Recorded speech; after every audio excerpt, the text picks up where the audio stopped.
I think that actually the most important product development we're doing this year is actually the Optimus humanoid robot.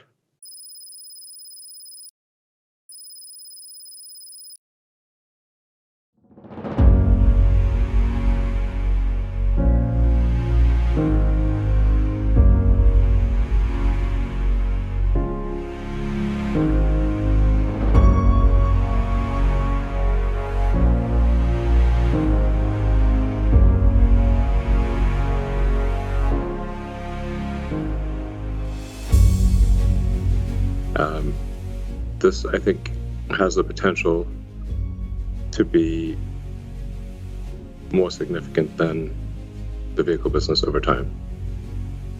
If you think about the economy, it is the foundation of the economy is labor. Capital equipment is distilled labor. So what happens if you don't actually have a labor shortage? I'm not sure what an economy even means at that point. That's what Optimus is about. So, very important.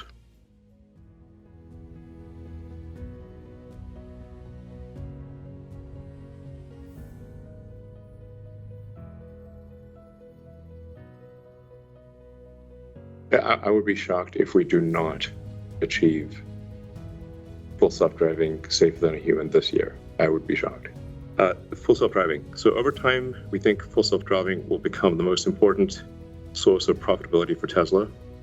Actually, if you run the numbers on robotaxis, it's kind of nutty.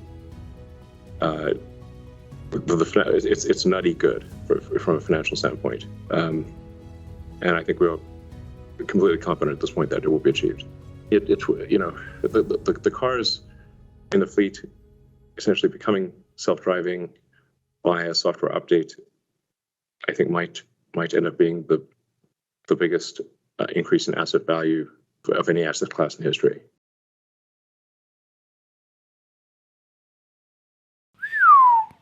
Well, welcome to Electrified. It's your host, Dylan Loomis. Chris Fields, my newest patron, thank you very much. I appreciate the support. So today's going to be a little different. I'm just going to talk to you guys about everything that was on my mind from that call. And then at the end, we'll get into the numbers. Timestamps will be below. So honestly, I came away from that call feeling inspired and excited and so wildly bullish on Tesla and their future, even though it might be a little more uncertain now, given this new path and this new vision that we'll get into. But truly, focusing on the numbers right now, to me, especially just from Q4, feels like being very small-minded, because the vision of Tesla, according to Elon, is so much bigger and more impactful than these short-term numbers. Because the truth is, if Tesla pulls off the things that they're talking about, whether it takes them 1 year or 10 years, if they pull these things off even to 80% of their aspirations, the numbers are going to be ridiculous. And I think it's also worth mentioning that I will be increasing my Tesla stock position relative to the rest of my portfolio. It's already over 50%, but it's actually going to be more. Some of you know there are plenty of 10Xs in crypto, and I love that space and I spend a ton of time there. However, this shift from Tesla really lays out a plan that makes a 10X for Tesla not only reasonable as it was before, but it really feels like it's just a matter of when, not if. And yes, there are plenty of risks that we'll touch on, but this is just where I'm at. As you picked up from the intro, Optimus, the Tesla bot, and full self-driving really is at the forefront of Elon's vision. This has huge implications, and when it comes to Optimus, there's so much that we need to explore and unpack, but we'll save that for future weeks. And before I start to sound too much like a fanboy, look, these decisions do have consequences. The Cybertruck, the Semi, the Roadster, and the $25,000 Tesla model have definitely taken a back seat, at least in Elon's mind, and only time will tell how much that's going to play out from an execution perspective. Tesla admitted they're not even working on the $25,000 model as we think about it, but once again, FSD will change how we view car ownership and utility, and essentially the cost of a Tesla could be divided by 5 if FSD and autonomy arrive, which yes, I know is a big if, but once again, it doesn't seem like it's if, it's just a matter of when. when, even if it's not 2022 like Elon predicts, I feel like before 2025 would be a decent bet. And look, plenty of people will be disappointed because they just want an affordable Tesla that they themselves can drive.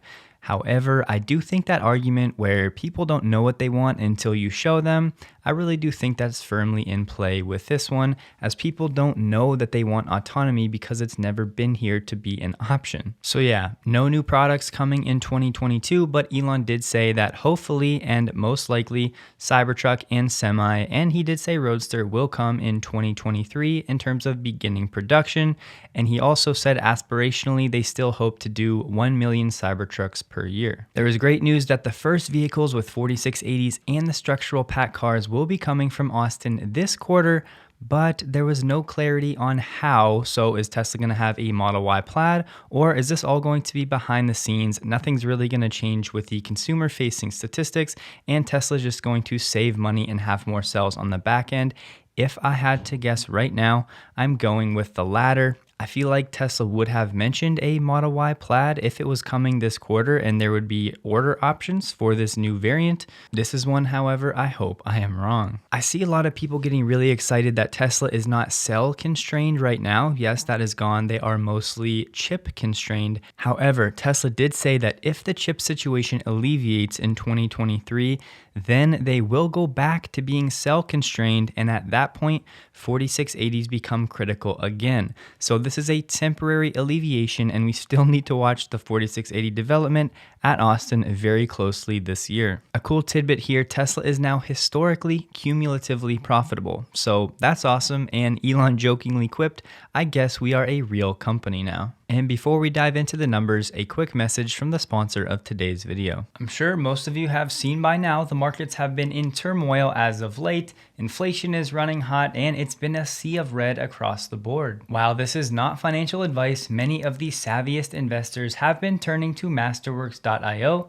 the sponsor of today's video. Masterworks really is an awesome project giving everyone access to the contemporary fine art market via fractional share ownership. Why would you want to do this? Well, for starters, Citibank research has shown that contemporary art has the lowest correlation to the stock market of any major asset class and has outperformed in times of inflation. And listen to this. Contemporary art has outpaced the S&P by 174% from 1995 to 2020. To enter this market previously, you essentially had to be of the wealthy elite. I love that Masterworks has opened up this market and it's so easy to use. Just a few clicks and you can create an account to start searching for your first piece of fine art ownership. And honestly, who wouldn't want to tell their friends or coworkers that they own some Banksy or Andy Warhol art? After you invest in an offering, you can either hold your shares until Masterworks sells the artwork, or you can sell your shares earlier on the secondary market. So if you'd like to skip the waitlist, just use the link in the description below and check out for yourself why some of the best investors are so excited about Masterworks.io. My conviction that Tesla insurance is going to be a big disruptor was reiterated as they're making great progress, and internally Tesla's goal is to have 80% of customers in the United States with the option to buy Tesla insurance at the end of 2022, and then they'll expand to Europe once the process is drilled down in the States. So sure, this model is going to take time to actually disrupt the market, but the positive feedback loop of drivers being incentivized financially for good driving is already leading to less accidents according to the data. We got some clarity. Tesla is not using the 4680 form factor for LFP chemistry, and 4680 is not the best form factor for every use case. So no,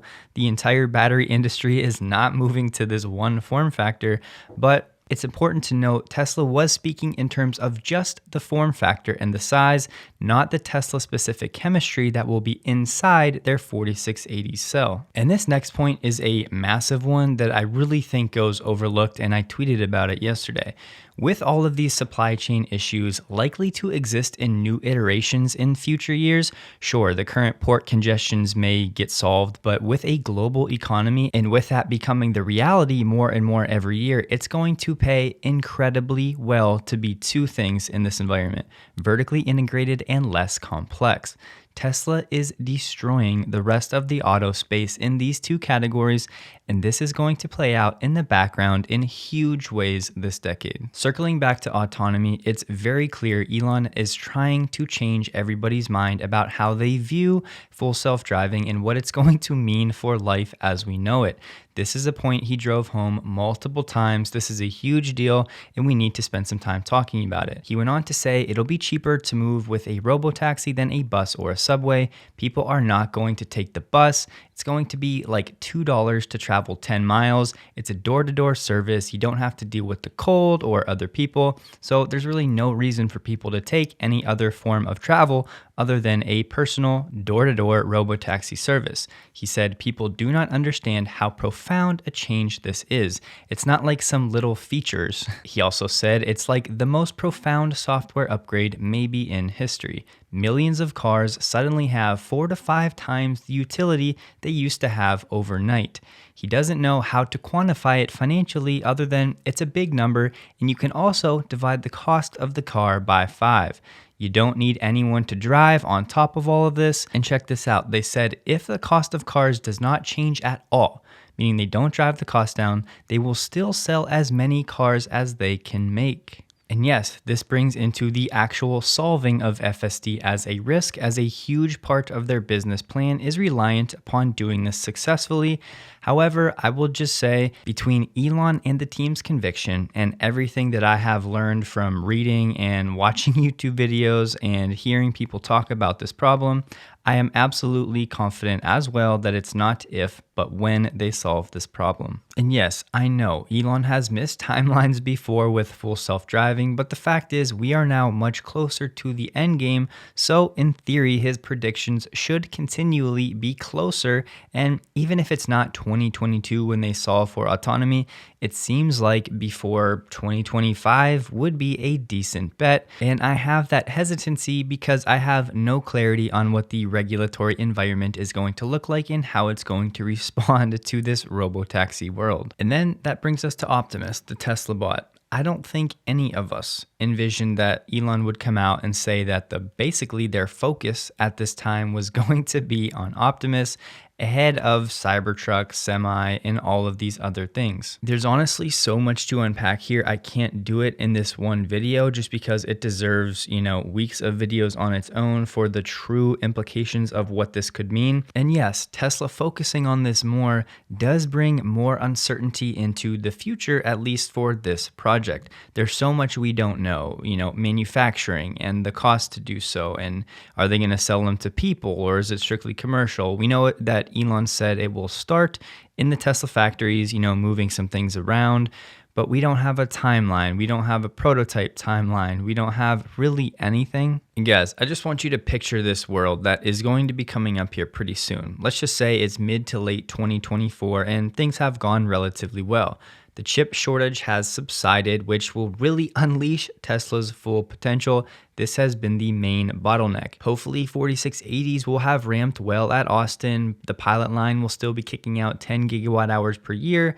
Berlin and Austin factories are humming, producing close to perhaps 1 million vehicles per year each. Add on to this, Cybertruck might be scaling at this time. Tesla may have solved full self-driving, and the regulatory environment could be in a spot where it is favorable to a robo-taxi world. Add on top of this all of the AI development and whatever Optimus looks like, roughly 2 years from now. Throw in the Semi being produced at low volumes, and the energy business is beginning to scale toward Elon's vision of 1 terawatt hour per year.